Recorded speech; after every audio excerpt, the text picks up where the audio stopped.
선거 기간만 되면 각 후보자의 비리와 의혹들이 난무한다. 진흙탕 선거. 선거를 망치는 원인으로 비판을 받으면서도 선거철이 되면 네거티브 선거 전략은 왜 계속 나오는 것일까? 선거는 자신은 당선되고 상대는 당선되지 않는 이유를 유권자에게 호소하고 지지하는 과정이다. 네거티브 선거 전략은 자신의 장점을 내세워 나를 뽑아달라는 것이 아니라 상대의 약점을 드러내고 나를 뽑아달라고 한다. 선거에서 후보자들이 네거티브 선거 전략을 활용하고자 하는 이유는 첫째, 긍정적인 메시지가 대부분을 차지하는 상황에서 부정적인 정보는 독특하고 눈에 띄며 기억하기 쉽다. 둘째, 후보가 당선된 이후에 정책 판단의 실수나 도덕적 결함 혹은 경험적 부족 등으로 생길 수 있는 위험성에 주목하게 한다.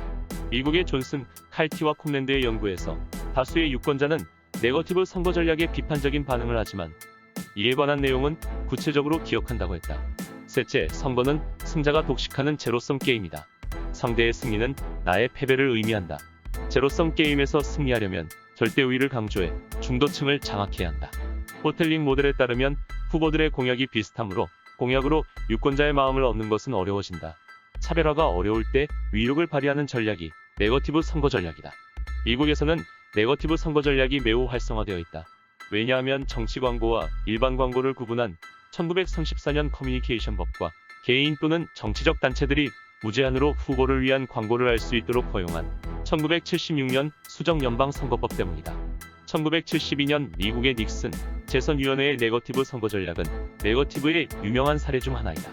뉴햄프셔주의 특정 신문에서 당시 민주당에서 유력한 대선 후보로 꼽히던 머스키 연방 상원의원이 지역구 내의 프랑스계, 캐나다 혈통 미국인들을 모욕했다는 내용이 기재되었다. 눈 내리던 날 해당 신문사 건물 밖에서 머스키는 기사에 대해 두서없는 반박을 늘어놓기 시작했다.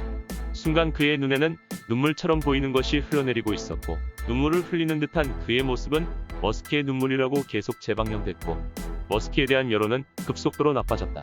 그 후 그는 민주당 내 경선에서 낙선하였고 당시 약체로 평가된 맥거버니 민주당 후보로 나와 대통령 본선거에서 닉슨은 대승을 거뒀다. 1988년 미국 대선에서 부시는 듀카키스 후보에 대해 그가 매사추세츠 주지사 시절에 사형제도에 대해 반대를 하고 매사추세츠주에서 살인죄로 복역 중이던 윌리 호튼이 휴가를 나와 여자를 감가단 사건을 윌리 호튼 광고를 통해 그를 범죄에 대해 느슨한 사람이라고 공격하였다. 그리고 듀카키스는 군필자였지만 전차에 타고 웃고 있는 듀카키스의 모습의 어색함을 이용해서 그를 바보 같은 이미지로 듀카키스와 탱크라고 광고했다. 이 선거는 초반에는 듀카키스의 승리를 예상했지만 부시의 네거티브 선거 전략 공세로 선거를 뒤집었다고 평가되는 유명한 대선이다. 미국뿐 아니라 1996년 러시아 엘친의 네거티브 선거 전략 또한 매우 유명하다.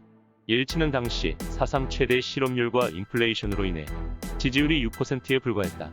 하지만 엘친은 공산당 후보인 주가노프를 겨냥한 네거티브 여론조사를 시행해서 공산당에 대한 부정적인 인식을 유도하고 공포를 자극했다. 당시 언론은 공산당에 우호적이지 않았고 엘친은 유권자들에게 공산당 시절의 암울함을 심었다. 이 결과 엘친은 지지율 6%에서 시작했지만 54%의 득표율로 재선에 성공하게 된다.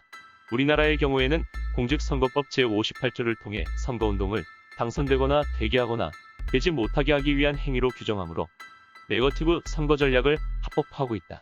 2002년 16대 대선에서 당시 노무현 후보는 15대 대선부터 문제가 제기되었던 이회창 후보의 2명의 아들의 병역회피를 다시 제기해서 유권자들에게 병역회피가 사실인 것과 같은 인식을 심어주었다. 신문 광고에서도 노무현은 자식을 군대 보낸 부모 마음, 자식을 군대 보낸 노무현은 압니다라는 구호를 통해 강조하였고 이회창의 아들 병역회피 이슈는 이회창의 낙선에 매우 큰 변수가 되었다. 네거티브 선거 전략이 역으로 네거티브 공격을 하는 후보자에게는 강한 부정적 생각으로 공격을 당하는 후보자에게는 약한 부정적인 영향을 미치기도 한다. 공격 내용이 공정하지 않거나 거짓이라고 유권자들이 인식하면 피해자 보호 심리로 인해 공격을 받는 후보자에 대해 긍정적인 태도를 보일 수도 있다고 한다. 또 네거티브가 정치에 대한 소외와 무관심을 가져와 유권자들의 투표 참여를 저하한다고 한다. 네거티브 선거 전략을 누군가는 후보자 검증에 필요한 유권자들의 올바른 선택을 위한 안전장치로, 누군가는 비열한 꼼수이자 민주정치의 장애물로도 생각될 수 있다. 네거티브 선거 전략은 민주주의의 선거제도의 시작부터 내재해 있었다고 한다. 네거티브 선거 전략을 없앨 수 없다면 어떻게 네거티브 선거 전략을 균형적으로 볼지 생각해봐야 할 것이다.